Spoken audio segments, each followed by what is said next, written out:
Welcome to Mini Foods Jaisingh. எல்லோருக்கும் வணக்கம்.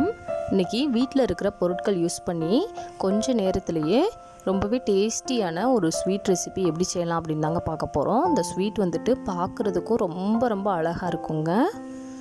இப்போ வாங்க வீடியோக்குள்ளே போகலாம். இப்போ ஒரு பாத்திரம் அடுப்பில் வச்சு சூடானதுக்கப்புறம் அதில் 2 ஸ்பூன் அளவுக்கு நெய் சேர்த்துருக்குறேன்.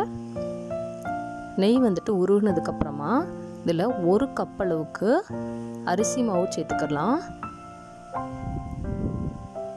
இது நார்மலாக கடையில் வாங்கின அரிசி மாவு தாங்க. இப்போ அடுப்பை வந்துட்டு சிம்மில் வச்சுட்டு இதே போல் வறுத்து விடுங்க. ஒரு 5 நிமிஷம் வறுக்கணும். அடுப்பை வந்துட்டு ஃபுல்லாக சிம்மில் வச்சுருங்க. அப்போ தான் அந்த அரிசி மாவில் இருக்கிற பச்சை வாசனைலாம் போயிட்டு அந்த நெய்யில் வறுத்த ஒரு நல்ல ஃப்ளேவர் வந்துட்டு கிடைக்கும். இது போல் அந்த சின்ன சின்ன கட்டிகள்லாம் உடச்சி விட்டு நல்லா வறுத்துக்கங்க. 5லேருந்து 10 நிமிஷம் வறுக்கணுங்க. அந்த கலர் வந்துட்டு லைட்டாக சேஞ்ச் ஆக ஆரம்பிக்கும். அந்த பதம் வர்ற வரைக்கும் நம்ம வறுத்தெடுக்கணும்.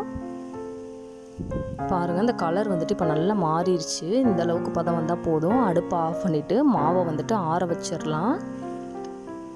இப்போ மாவு நல்லா ஆறிடுச்சு. கை பொறுக்கிற சூடு பதம் வந்துருச்சு. இப்போ நான் இன்னும் அடுப்பை ஆன் பண்ணலைங்க. இதில் 1 கப் அளவுக்கு சுகர் சேர்த்துக்குருவோம்.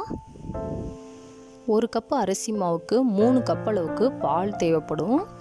இது வந்துட்டு காய்ச்சி ஆற வச்ச பாலுங்க. நல்ல திக்கான பாலை சேர்த்துக்கிட்டிங்கன்னா அந்த ஸ்வீட் வந்துட்டு ரொம்பவே டேஸ்ட்டாக இருக்கும்.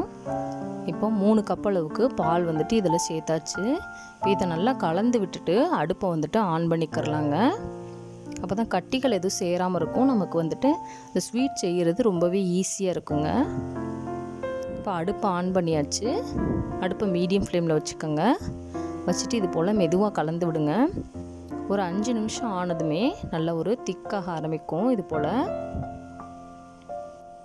பாருங்கள், எந்த விதமான கட்டிகளும் இல்லாமல் எவ்வளோ ஸ்மூத்தாக இருக்குதுன்னு பாருங்கள். இந்த மாவு இந்த அளவுக்கு பதம் வந்ததுக்கப்புறமா இதில் ஒரு 2 ஸ்பூன் அளவுக்கு நெய் சேர்த்துக்கிறலாம்.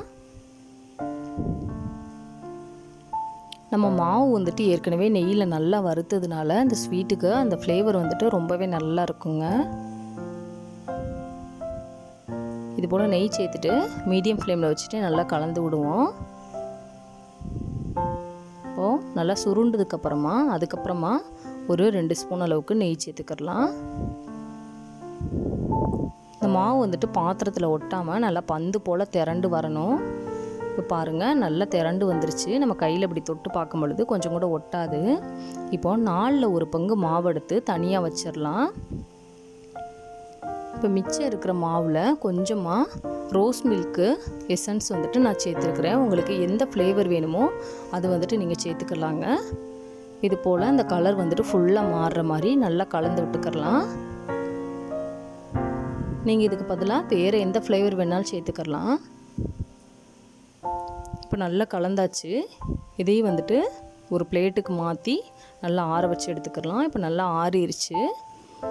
இந்த ஒயிட் கலரை சின்ன சின்ன பாலாக வந்துட்டு ரெடி பண்ணி வச்சுக்கலாம். இது போல் பால் வந்து ரெடி பண்ணிவிட்டு அந்த பிங்க் கலரை கொஞ்சமாக எடுத்துக்கலாம். எடுத்துகிட்டு இது போல் நல்லா தட்டி விட்டுக்குருவோங்க. இது போல் நல்லா மெல்லிசாக தட்டி விட்டுட்டு இதுக்கு ஊடால் நம்ம ரெடி பண்ணி வச்சுருக்கிற அந்த ஒயிட் கலர் பாலை வந்துட்டு எடுத்து வச்சு ஃபுல்லாக கவர் பண்ணணும். பாருங்கள், இது போல் நல்லா கவர் பண்ணிடுங்க டைட்டாக. இது போல் நல்லா டைட்டாக கவர் பண்ணிவிட்டு கையை வச்சு நல்லா இது போல் உருட்டி விட்டுக்கோங்க. இப்போ உள்ளக்க நமக்கு ஒயிட் கலர்லேயும் வெளியில் வந்துட்டு பிங்க் கலர்லேயும் பார்க்குறதுக்கே ரொம்ப அழகாக இருக்குங்க.